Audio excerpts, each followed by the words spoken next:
Greetings and welcome to Fright Night Flix, where every night is Fright Night. Last time I did a ranking video, I shared my top 10 favourite non-horror films of 2024, so it seemed fair to switch things up and dive into the other end of the spectrum.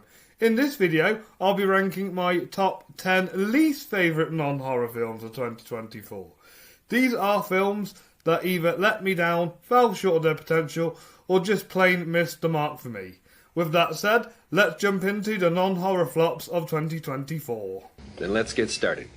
Starting off this list is Jerry Seinfeld's directorial debut, Unfrosted, a parody biopic about the invention of the Pop-Tart, inspired by a joke Seinfeld has been working on for years. While I didn't dislike this one as many others did, it's hard to overlook its many flaws. The jokes just didn't land, the plot lacked believability, and even the performances from a star-studded cast all just felt phoned in. The production values were inconsistent, but my biggest gripe was the film's structure. It introduced 5 different plot lines, only to abruptly cut them off to squeeze everything into 90 minutes. It's a bold strategy, Cotton. Let's see if it pays off for him. To be fair, I do appreciate the concept of a parody about the recent trend of biopic about products. It's a clever idea. Unfortunately, this film's lack of humour and overall quality made it fall flat. It feels like Seinfeld threw everything he thought of into this one script, resulting in a messy, unfocused product that ironically feels like a manufactured item from Netflix itself. In ninth place is Peter Farrelly's latest comedy film, Ricky Stenicki, which feels like a massive step down from his Oscar-winning Green Book. Say whatever you want about Green Book taking home Best Picture, it's way better than this cringeworthy comedy. Despite my appreciation for Zac Efron and John Cena, two actors who have shown they can deliver strong performances, they are let down by the material here. The film's tone feels immature, the story is painfully generic, and the production values come across as lazy. The crude humour, paired with the awkward tone, makes the jokes feel even more cringier than funny. Not a great plan. Normally I'd write this off as a comedy just fine, but considering it comes from an Oscar-winning director and features 2 capable actors in the leads, I expected this to be much better. Let's just hope Farrelly, Efron and Cena bounce back from this misfire. In 8th place is Francis Ford Coppola's long-awaited passion project, Megalopolis, or as I've been dubbing it, Megaflopolis. This was one of my most anticipated films of 2024, which makes its failures all the more frustrating, especially coming from one of the all-time greatest filmmakers of all time. The screenplay and direction feel completely disjointed. Adam Driver delivers his weakest performance since House of Gucci, and the film's reliance on the green screen is distractingly obvious in several scenes. But the biggest offender is Shia LaBeouf, whose painful over-the-top performance might be the worst of his career. I'm very disappointed in you. While I respect Coppola for his legendary earlier work, it's disheartening to see his first film in over a decade turn out like this. In fact, Megalopolis is so disappointing, it makes The Godfather Part 3 look like a masterpiece by comparison. Coming in at 7th place is the infamous Christmas flop, Red One, a film that made me realise just how tired I am of typical Dwayne Johnson formula movies. Ain't nobody got time for that.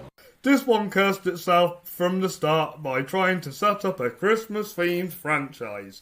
As we see time and again, when a film focuses too much on building a franchise in its debut, it usually backfires.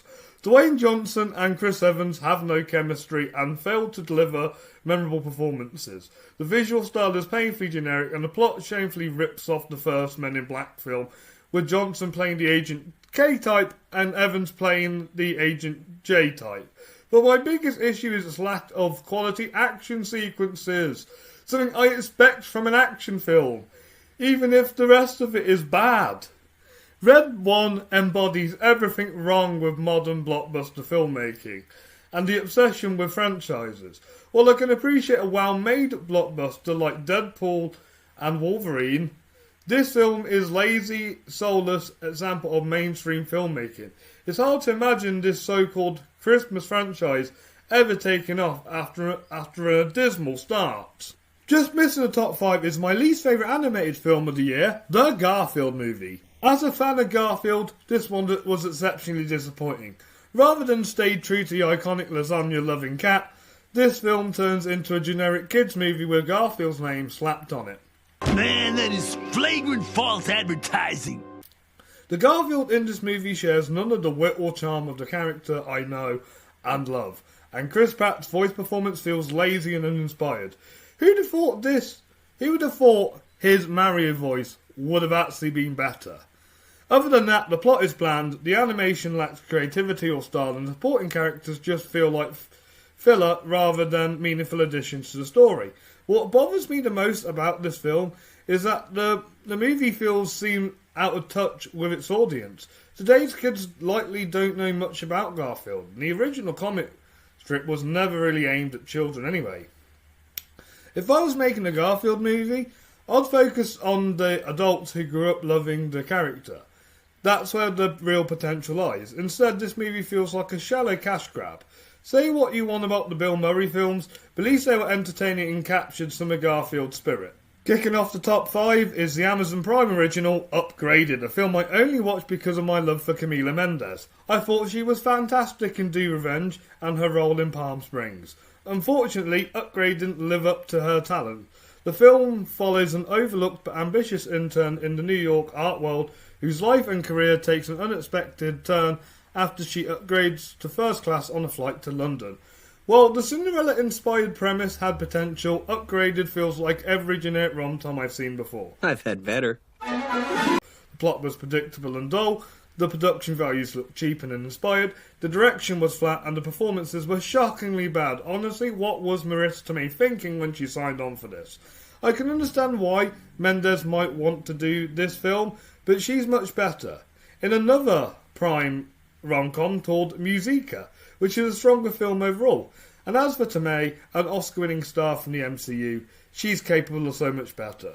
To all my lovely ladies watching this video, skip Upgrade and check out Camila Mendes in Musica instead. It's worth more your time. Just missing the top 3 is Borderlands, a film I caught whilst on holiday in the Canary Islands, and unfortunately it was just as bad as the reviews had led me to believe. I'd never played the Borderlands games, but I can only imagine they're far much better than this. Honestly, I'm worried this movie could derail the new era of video game adaptations that Mario helped establish. You ruined everything! The entire film feels like a blatant rip-off for Guardians of the Galaxy, from the plot beats and the character arts to even the set design. Even the opening scene shamefully rips off Star Wars. It's clear that there was no true visionary here at the helm. Credited director Eli Roth and reshoot director Tim Miller both left their mark, but none of it feels like their best work, and honestly doesn't feel like their work at all. Its visual style is uninspiring and fails to capture the spirit of the games or do anything interesting on its own. Kevin Hart is one of my least favourite actors, but he wasn't the worst performer here. Jack Black takes that dishonour from his degrading over-the-top voice work that's more irritating than entertaining. He is so much better than that. I do not know why he did this role. Cate Blanchett, on the other hand, gave it her all, but she couldn't save this mess. I know she's much capable of doing better, and I'm sure she'll bounce off, but God, that Jack Black performance just ruined his career. It's obvious this film went major creative changes partway through production, resulting in a chaos, unfocused final project. If they have learnt into what made the games so beloved instead of trying to emulate one of the best blockbusters of the past decade, this could have been a solid entry in the video game movie renaissance. Yes, but at least they never missed an opportunity to miss an opportunity. Before I dive into my top 3 worst non-horror films of 2024, I just want to take a moment to remind you all to hit that like button, subscribe to Fright Night Flix, and follow us on social media so you don't miss a single scare. And while you're here, don't forget to check out all my past reviews, where I deep dive into some real horror gems. Alright, enough from me. Back to the list. That's better. Taking the bronze spot on my list is Rebel Moon Part 2, The Scargiver. I wasn't a fan of the first Rebel Moon, but somehow this sequel managed to be even worse. Honestly, my reaction can be summed up with this clip of Family Guy. Garbage. You just took a lot of pills, mashed together a bunch of sci-fi and fantasy cliches, and crapped out a 2,000-page turd. Thanks, George. This film has completely killed any interest I have for Zack Snyder's future project and solidifies him as one of my least favourite filmmakers working today. The storytelling is weak, the visuals are not only bland but also difficult to watch, and every single actor looks like they'd rather be in a better film and not on this set. It's no surprise that Star Wars rejected these concepts. After watching this, I'd happily sit through the entire Star Wars sequel trilogy back to back before revisiting anything to do with Rebel Moon ever again. Taking the runner-up spot on this list is the infamous Madam Web, a film that left me with more questions than answers, like, who is this film even for? And who asked for it? I'm planning a full review very, very soon, so I'll keep this summary brief. While I can appreciate the visual style for being inspired by one of my favourite filmmakers, Wong Kar-wai, I doubt even he'd approve of this mess. The writing is atrocious, the acting is abysmal, and the fact that the villain's lines don't match his mouth movements make this film borderline unwatchable. They're crap. Crap. Crap. Mega crap.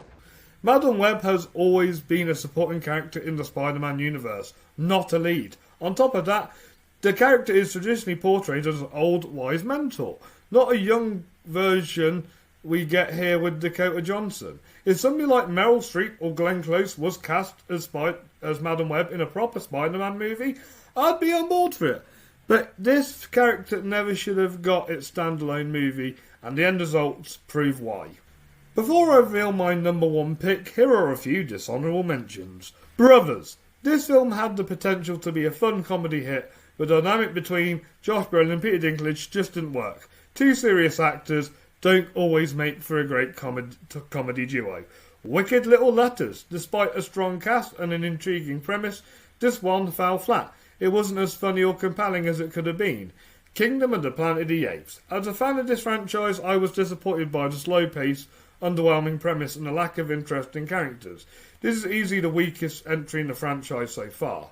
And Joker, Folie à Deux. Although I love the cinematography, this sequel lacked the depth and character development that made the 2019 original a masterpiece. Now let's move on to my number one pick, which is...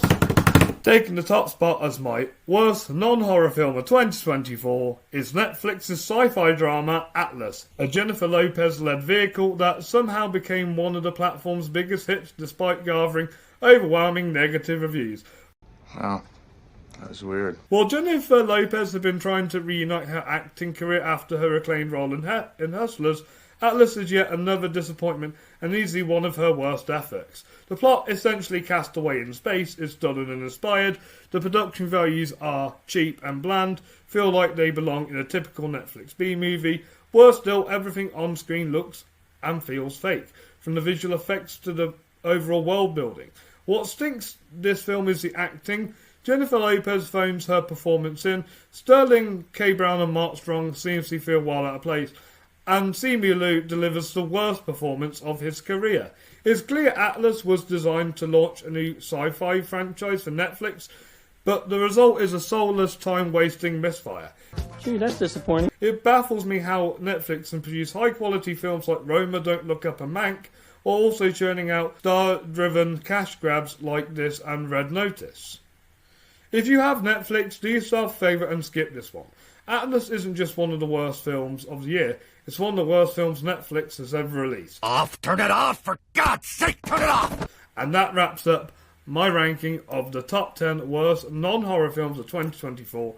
Thank you all for watching today's video. Please let me know in the comments down below what were some of your least favourite non-horror films, as I'd love to hear them. Until next time, stay spooky.